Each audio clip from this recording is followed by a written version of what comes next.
So what do you do if you're the City of Portland Bureau of Transportation and you want to calm traffic on an East Portland Neighborhood Greenway street and an intersection has a big expanse of pavement where people can go fast and roll stop signs and not generally be safe for other road users? Well, you build roundabouts, and as the case is with this PBOT East Portland Access to Transit and Employment Project, sorry, that's a mouthful, the East Portland Access to Transit and Employment Project.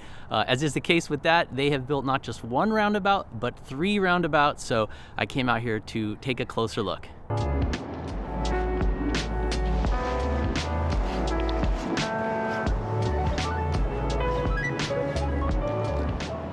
One thing about this new roundabout on Oregon and Northeast 108 that you don't really get from the photos is once you come out here, you realize just how massive this thing is.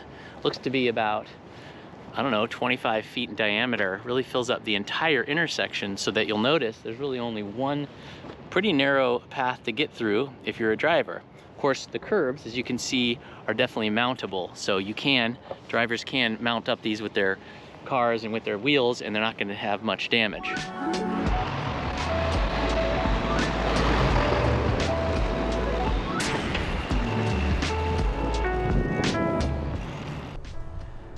So I'm still on Northeast 108th, and I've come a few blocks south from Oregon to now I'm at Everett. This behind me used to be a T intersection with a stop bar, and people would cross like where I'm standing right now, but PBOT has come in, and as part of the same project, they've added what they call double mini roundabouts. So there's 2 smaller roundabouts with the median island in the middle. And again, same idea to sort of calm traffic down without requiring anybody to stop, and it's supposed to be all yield. Now, I've discovered 2 basic issues with how this is actually functioning in reality. The first one being the majority of drivers I've seen come here don't really follow the roundabout rules. They either think there's not enough room for them to drive through the right way, or they just get frustrated and they sort of just go the opposite direction they're supposed to and just sort of plow through the medians, which is not a good situation, because if someone's coming the other way, you could have a problem. So people aren't really obeying the rules of the roundabout, and they may be not doing that behind me, I can't tell. But anyway, the other issue is that for walkers, there's quite a few walkers in this neighborhood just as I'm standing here on a weekday. A lot of people coming through with kids, some people just walking dogs, that sort of thing, jogging out for walks. And a couple of people have told me that because there's so much less pavement than before, they're actually now sharing a lane with drivers. So they feel a little bit more stressed when they walk through here, because unlike before where they could find space on the side of the road, sort of in a de facto shoulder, that's gone, because now all the space has to be used by drivers to try to get through these really tight corners. And as you'll see coming up here in a second, I'll show you the amount of pavement left over to drive through is really narrow and small. So again, that creates sharing situations with drivers and walkers, and also makes it so that people in cars have a real hard time sort of piloting through successfully.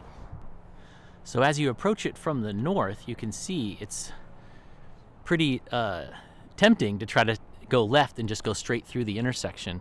So a lot of folks do that, but the folks that don't, they have a pretty narrow path here. This is probably only, I'd say, 12, 15 feet max to get through, and they have to come around this area here, and they're going slow. And notice, since there's no paved shoulder, folks are sort of driving off the edge, and I've seen a few people go right into that big pothole as they try to make this turn right to continue south on 108th.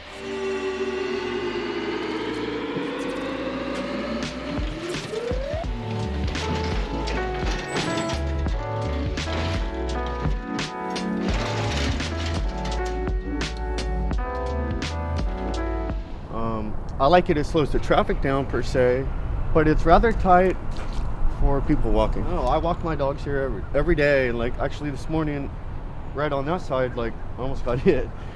How do people, when you see people drive through, how do they treat the circles? Are they actually going around, or are they going through? Majority of them just cut through. They really don't go around now. As you can see by the tire marks, again, they're mountable, and the curbs aren't that steep and bumpy, but that's not really how, I don't think that's how it was supposed to be used. So this is an interesting situation of something that looks a certain way in the planning drawings, and maybe once it's out on the street, functions entirely differently. I think it would help a lot if PBOT was able to just expand or sort of gravel or pave even these shoulders to give folks another foot or two of space to get around, both as walkers and drivers.